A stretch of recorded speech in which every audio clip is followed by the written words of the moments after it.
ಮಲ್ಲಿಕಾರ್ಜುನ್ ಖರ್ಗೆ ಅವರನ್ನ ಭೇಟಿಯಾಗಿ ಸಿಎಂ ಸಿದ್ದರಾಮಯ್ಯನವರು ಮಾತಾಡಿದ್ದಾರೆ. ಸಿಎಂ ಸಿದ್ದರಾಮಯ್ಯ ಖರ್ಗೆ ಏನ್ ಮಾತಾಡಿದ್ದಾರೆ ನಮಗ್ ಗೊತ್ತಿಲ್ಲ.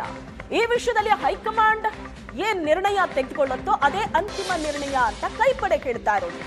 ಯಾವುದೇ ಜಗ್ಗಾಟ, ಗೊಂದಲ, ಸಮಸ್ಯೆ ನಮ್ಮಲ್ಲಿ ಇಲ್ಲ ಅಂತ ಸಚಿವರು ಹೇಳ್ತಾ ಇದ್ದಾರೆ. ಸದ್ಯಕ್ಕೆ ಅಧಿಕಾರ ಹಂಚಿಕೆ ಆಗತ್ತಾ ಅಥವಾ ಸಂಪುಟ ಪುನರ್ರಚನೆ ಆಗತ್ತಾ, ಇದರ ಬಗ್ಗೆ ಚರ್ಚೆ ಜೋರಾಗಿ ನಡೀತಾ ಇದೆ. ಆದ್ರೆ ಸಚಿವರು ಹೇಳ್ತಾ ಇರೋದು ನಮ್ಮಲ್ಲಿ ಯಾವುದೇ ಗೊಂದಲ ಇಲ್ಲ, ಸಮಸ್ಯೆ ಇಲ್ಲ ಅಂತ. ನೋಡಿ, ಇದು ಮಾನ್ಯ ಮುಖ್ಯಮಂತ್ರಿಗಳ ಪರಮಾಧಿಕಾರ. ಮುಖ್ಯಮಂತ್ರಿಗಳು ವರಿಷ್ಠರು ಇದ್ರ ಬಗ್ಗೆ ತೀರ್ಮಾನವನ್ನು ಮಾಡ್ತಾರೆ. ಯಾವುದೇ ಜಗ್ಗಾಟ ಇಲ್ಲ, ಯಾವುದೇ ಗೊಂದಲ ಇಲ್ಲ, ಯಾವುದೇ ಸಮಸ್ಯೆನೂ ಇಲ್ಲ. ಬಹಳ ಅತ್ಯಂತ ಉತ್ತಮ ರೀತಿಯಲ್ಲಿ ಆಡಳಿತವನ್ನು ಕೊಡ್ತಾ ಇದ್ದಾವೆ. ಕೊಟ್ಟ ಭರವಸೆಗಳನ್ನು ಈಡೇರಿಸಿದ್ದೇವೆ. ಇವತ್ತು ಪ್ರತಿಪಕ್ಷದವರು ಹೊಟ್ಟೆ ಕಿಚ್ಚಿನಿಂದ ಇಲ್ಲ ಸಲ್ಲದ ಆರೋಪಗಳನ್ನು ಮಾಡ್ತಾ ಇದ್ದಾರೆ. ಅದರಲ್ಲಿ ಯಾವುದೇ ಹುರುಳಿಲ್ಲ.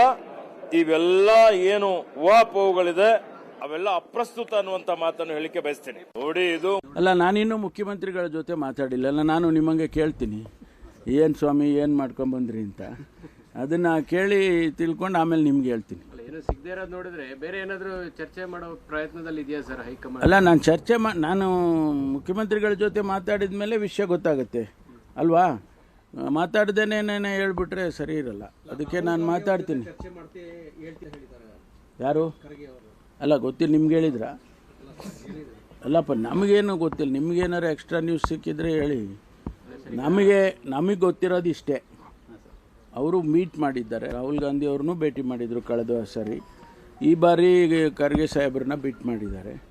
ಅವ್ರ ಇಬ್ಬರ ಮಧ್ಯೆ ಏನು ಚರ್ಚೆ ಆಗಿದೆ ಅದನ್ನು ತಿಳ್ಕೊಬೇಕಲ್ಲ. ಅದು ಪೂರ್ತಿನೂ ನಮಗೇನು ಹೇಳಲ್ಲ ಅವರು ಅಲ್ವಾ. ಅದರಿಂದ ತಿಳ್ಕೊಂಡು ಆಮೇಲೆ ನಿಮ್ಮ ಹತ್ರ ಶೇರ್ ಮಾಡೋಣ. ಪುನರಚನೆ ಚರ್ಚೆ ಆಗ್ತಾ ಇಲ್ಲ, ಗ್ರೀನ್ ಸಿಗ್ನಲ್ ಸಿಗ್ತಾ ಇಲ್ಲ ಅಂದರೆ ನಾಯಕತ್ವದ ಬದಲಾವಣೆಗೆ ಏನಾದರೂ ಹೈಕಮಾಂಡ್ ಮುಂದಾಗ್ತಾ ಇದೆಯಾ ಅಂತ ಸರ್? ಯಾವುದನ್ನು ನಾವು ಹೇಳೋಕ್ಕೆ ಆಗೋದಿಲ್ಲಲ್ಲ. ಈಗ ನೇರವಾಗಿ ಯಾರಾದರೂ ನಮ್ಗಳ ಜೊತೆ ಮಾತಾಡಿ ಹಿಂಗಾಗಿದೆ ರೀ, ಹಿಂಗೆ ಹೋಗಿದೆ ಅಂತ ಹೇಳಿದರೆ ಅದನ್ನು ನಿಮ್ಮ ಹತ್ರ ಹೇಳ್ಕೊಬೋದು. ಸನ್ಮಾನ್ಯ ಮುಖ್ಯಮಂತ್ರಿಗಳು ನಿನ್ನೆ ಮಲ್ಲಿಕಾರ್ಜುನ್ ಖರ್ಗೆ ಅವರಿಗೆ, ನಮ್ಮ AICC ಅಧ್ಯಕ್ಷರಿಗೆ ಭೇಟಿಯಾಗಿದ್ದಾರೆ. ಅವರ ಭೇಟಿ ವಿವರ ಏನು ಯಾರಿಗೂ ಗೊತ್ತಿಲ್ಲ. ನಾವು ಪತ್ರಿಕೆಯಲ್ಲಿ ಬಂದಿದ್ದನ್ನೇ ಓದಿದ್ದೇವೆ. ಹೈಕಮಾಂಡ್ ಏನು ನಿರ್ಣಯ ತೆಗೆದುಕೊಳ್ತದೆ ಅದೇ ಅಂತಿಮವಾಗಿರ್ತಕ್ಕಂಥ ನಿರ್ಣಯ. ಸನ್ಮಾನ್ಯ ಮುಖ್ಯಮಂತ್ರಿಗಳು ನಿನ್ನೆ ಮಲ್ಲಿಕಾರ್ಜುನ್ ಖರ್ಗೆ ಅವರಿಗೆ, ನಮ್ಮ AICC ಅಧ್ಯಕ್ಷರಿಗೆ ಭೇಟಿಯಾಗಿದ್ದಾರೆ. ಅವರ ಭೇಟಿ ವಿವರ ಏನು ಯಾರಿಗೂ ಗೊತ್ತಿಲ್ಲ. ನಾವು ಪತ್ರಿಕೆಯಲ್ಲಿ ಬಂದಿದ್ದನ್ನೇ ಓದಿದ್ದೇವೆ. ಹೈಕಮಾಂಡ್ ಏನು ನಿರ್ಣಯ ತೆಗೆದುಕೊಳ್ತದೆ ಅದೇ ಅಂತಿಮವಾಗಿರ್ತಕ್ಕಂಥ ನಿರ್ಣಯ.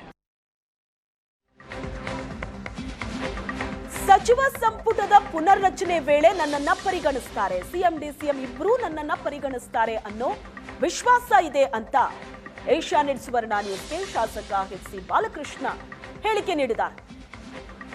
ಸಂಪುಟದ ಪುನರ್ರಚನೆನೋ ನಾಯಕತ್ವ ಬದಲಾವಣೆ ಆಗತ್ತೋ ಈ ಪ್ರಶ್ನೆ ಶಾಸಕರಾಗಿ ಉತ್ತರ ಕೊಡೋದಕ್ಕಾಗತ್ತಾ? ಬಾಲಕೃಷ್ಣ ಅವರು ಕೇಳಿರೋದು. CM ಖರ್ಗೆ ಹಾಗೂ ರಾಹುಲ್ ಭೇಟಿಯಲ್ಲಿ ಏನಾಗಿದೆ ಅನ್ನೋದು ಗೊತ್ತಿಲ್ಲ. DK ಶಿವಕುಮಾರ್ CM ಆಗಬೇಕು ಅಂತ ಅಭಿಪ್ರಾಯ ಇದೆ. ಸಿದ್ದರಾಮಯ್ಯನವರ ಬದಲಾವಣೆ ಮಾಡಿ ಅಂತ ಕೇಳುವಷ್ಟು ದೊಡ್ಡವರಲ್ಲ ನಾವು. ಸಹಜವಾಗಿ ಹೈಕಮಾಂಡ್ ಎಲ್ಲವನ್ನ ಗಮನಿಸ್ತಾ ಇದೆ ಅಂತ HC ಬಾಲಕೃಷ್ಣ ಹೇಳಿಕೆ ಕೊಟ್ಟಿದ್ದಾರೆ. ರಾಜ್ಯದಲ್ಲಿ ಸಚಿವ ಸಂಪುಟ ಪುನರ್ರಚನೆಯ ಬೆಳವಣಿಗೆಗಳು ನಡೀತಾ ಇದೆ. ಸಚಿವ ಸ್ಥಾನದ ಆಕಾಂಕ್ಷಿಗಳು ಆಗಿರ್ತಕ್ಕಂಥ ಮಾಗಡಿ ಶಾಸಕರಾಗಿರುವಂಥ HC ಬಾಲಕೃಷ್ಣ ಅವರಿದ್ದಾರೆ. ಸರ್, 2.5 ವರ್ಷಕ್ಕೆ ಸಚಿವ ಸಂಪುಟ ಪುನರ್ರಚನೆ ಚಟುವಟಿಕೆಗಳು ದೆಹಲಿಯಲ್ಲಿ ನಡೀಲಿಕ್ಕೆ ಶುರುವಾಗಿದೆ. ತಮಗೇನಾದ್ರು ಈ ಬಾರಿ ಪುನರ್ರಚನೆ ಆದರೆ ವಿಶ್ವಾಸ ಇದೆಯಾ ಕ್ಯಾಬಿನೆಟ್ ಒಳಗೆ ಬರ್ಬೋದು ಅಂತ? ವಿಶ್ವಾಸ ಇದೆ, ಮಾಡ್ತಾರೆ ಅಂತಕ್ಕಂಥದ್ದು. ಮುಖ್ಯಮಂತ್ರಿಗಳಿಗೂ ಮಾಡಬೇಕು ಅಂತಿದೆ, ಉಪಮುಖ್ಯಮಂತ್ರಿಗಳಿಗೂ ನನ್ನನ್ನು ಮಾಡಬೇಕು ಅಂತಿದೆ. ಅದರಿಂದ ವಿಶ್ವಾಸ ಇದೆ. ಈ ಸಹಜ ಕುತೂಹಲ ನಮಗೂ ಇದೆ, ನಿಮಗೂ ಇದೆ. ಸಚಿವ ಸಂಪುಟ ಪುನರ್ರಚನೆ ಮೊದಲಾಗ್ತದೋ ಅಥವಾ ನಾಯಕತ್ವದ ಬದಲಾವಣೆ ವಿಚಾರ ಮೊದಲಾಗ್ತದೋ? ತಾವು ಶಾಸಕರಾಗಿ ಯಾವುದು ಮೊದಲು ಆಗ್ಬೋದು ಅಂತ ನಿರೀಕ್ಷೆ ಇದೆ? ನಿಮ್ಮ ಪ್ರಶ್ನೆಗೆ ಶಾಸಕರು ಉತ್ತರ ಕೊಡಲಿಕ್ಕೆ ಆಗ್ತದ? ಇದನ್ನು ಉತ್ತರ ಕೊಡಬೇಕಾಗಿರೋರು ರಾಹುಲ್ ಗಾಂಧಿ ಅವರು, ಮಲ್ಲಿಕಾರ್ಜುನ್ ಖರ್ಗೆ ಅವರು. ನೀವು ನನ್ನನ್ನು ಈ ಪ್ರಶ್ನೆ ಕೇಳಿದ್ರೆ ನಾನೇನು ಉತ್ತರ ಕೊಡಲಿ ಅದಕ್ಕೆ? ನಿಮ್ಗೆ ಆ ಥರದ ಯಾವುದೇ ನಿರೀಕ್ಷೆಗಳಿಲ್ಲ? ಆ ಥರ ಯಾವುದೂ ಇಲ್ಲ ಅಂತ ಹೈಕಮಾಂಡ್ ತೀರ್ಮಾನ ಮಾಡ್ತದೆ. ಮುಖ್ಯಮಂತ್ರಿಗಳವರೇ, ಉಪಮುಖ್ಯಮಂತ್ರಿಗಳವರೇ, ಖರ್ಗೆ ಸಾಹೇಬ್ರವರೇ, ಮತ್ತು ನಮ್ಮ ರಾಹುಲ್ ಗಾಂಧಿರವರವರೇ, ನಮ್ಮ ಉಸ್ತುವಾರಿಗಳಿದ್ದಾರೆ, ವೇಣುಗೋಪಾಲ್ ಅವರಿದ್ದಾರೆ. ಅವರೆಲ್ಲ ಅವ್ರು ಕೂತ್ಕೊಂಡು ತೀರ್ಮಾನ ಮಾಡ್ತಾರೆ. ಇದೆಲ್ಲನೂ ಬೆಳವಣಿಗೆಗಳನ್ನೆಲ್ಲ ನೋಡಿ ಇತ್ತೀಚಿನ ರಾಜಕೀಯ ಬೆಳವಣಿಗೆಗಳು ಮುಂದೆ ನಮ್ಮ ಪಕ್ಷಕ್ಕೆ ಯಾವ ರೀತಿ ಇದರಿಂದ ಅನುಕೂಲ ಆಗಬೇಕು, ಯಾವ ರೀತಿ ಆಗ್ತಕ್ಕಂಥ ಮುಂದೆ ಅನಾಹುತನ ತಡಿಬೇಕು ಅಂತೆಲ್ಲ ಅವೆಲ್ಲ ಆ ಮಟ್ಟದಲ್ಲಿ ಸುರ್ಜೇವಾಲಾ ಅವರವರೇ ಎಲ್ಲರೂ ಕೂತ್ಕೊಂಡು ಚರ್ಚೆ ಮಾಡಿ ತೀರ್ಮಾನ ಮಾಡ್ತಾರೆ. CM ಹೇಳಿದ್ರು ಸರ್ 2.5 ವರ್ಷ ಆಗ್ತಾ ಇದೆ, ಸಚಿವ ಸಂಪುಟ ಪುನರ್ರಚನೆ ಮಾಡಲಿಕ್ಕೆ ಮಾತುಕತೆ ಮಾಡಲಿಕ್ಕೆ ಖರ್ಗೆ ಅವ್ರನ್ನ ಭೇಟಿ ಆಗ್ತಾ ಇದ್ದೀನಿ ಅಂತ. ಸಿದ್ದರಾಮಯ್ಯವ್ರ ಮನಸ್ಸಿನಲ್ಲಿದೆ ಕ್ಯಾಬಿನೆಟ್ ಪುನರ್ರಚನೆ ಆದರೆ 5 ವರ್ಷ ನಾನೇ ಮುಖ್ಯಮಂತ್ರಿಯಾಗಿ ಮುಂದುವರಿತೀನಿ, ನಾಯಕತ್ವದ ಬದಲಾವಣೆ ವಿಚಾರವೇ ಬರೋಲ್ಲ ಅಂತ. ಹಾಗಾಗಿ ಅವರು ಕ್ಯಾಬಿನೆಟ್ ಪುನರ್ರಚನೆ ಕಡೆಗೆ ಹೆಚ್ಚು ಪುಷ್ ಮಾಡ್ತಾ ಇದ್ದಾರೆ. ಇಲ್ಲ, ಅದೆಲ್ಲ ನನಗೆ ಅಷ್ಟೊಂದು ಅದನ್ನೆಲ್ಲ ವಿಶ್ಲೇಷಣೆ ಮಾಡೋಷ್ಟು ದೊಡ್ಡವನಲ್ಲ ನಾನು. ನನಗೆ ಅವೆಲ್ಲ ವಿಚಾರಗಳು ಗೊತ್ತಿಲ್ಲ. ಅದು ಬದಲಾವಣೆ ಆಗ್ತದೋ ಆಗಲ್ವೋ, ಅಥವಾ ಅವರೇ ಮುಂದುವರಿತಾರೋ ಇಲ್ಲ ಇನ್ನೊಬ್ಬರು ಆಗ್ತಾರೋ, ಅದು ನಮಗೆ ಗೊತ್ತಿಲ್ಲದೆ ಇರತಕ್ಕಂಥ ವಿಚಾರ ಚರ್ಚೆ ಮಾಡ್ತಕ್ಕಂಥದ್ದು ಅಪ್ರಸ್ತುತ. ಅಲ್ಲ, DK ಶಿವಕುಮಾರ್ ಮತ್ತು DK ಸುರೇಶ್ ಇಬ್ಬರು ಕೂಡ ದೆಹಲಿಗೆ ಹೋಗಿದ್ರು, ಖರ್ಗೆ ಅವ್ರನ್ನ ಭೇಟಿಯಾಗಿದ್ದಾರೆ.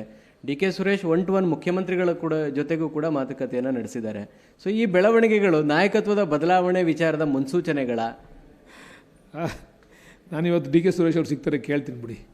ಏನಕ್ಕೆ ಹೋಗಿದ್ರಿ ನೀವು, ಏನು ಚರ್ಚೆ ಮಾಡಿದ್ರಿ, ಮಾಧ್ಯಮದಲ್ಲಿ ಹಿಂಗೆ ಬರ್ತದಲ್ಲ ಅಂತ ಕೇಳ್ಬಿಟ್ಟು ನಿಮ್ಗೆ ಆಮೇಲೆ ಉತ್ತರ ಹೇಳ್ತೀನಿ.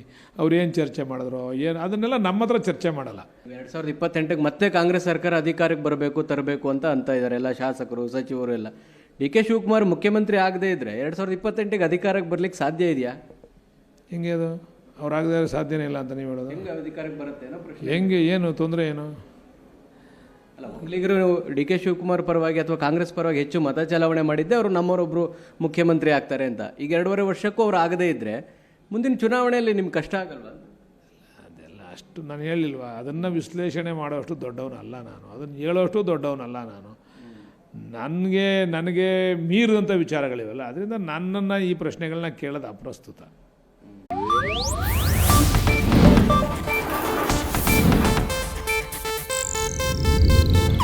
ಇದು ಏಷ್ಯಾನೆಟ್ ನ್ಯೂಸ್ ನೆಟ್ವರ್ಕ್ ಪ್ರಸ್ತುತಿ.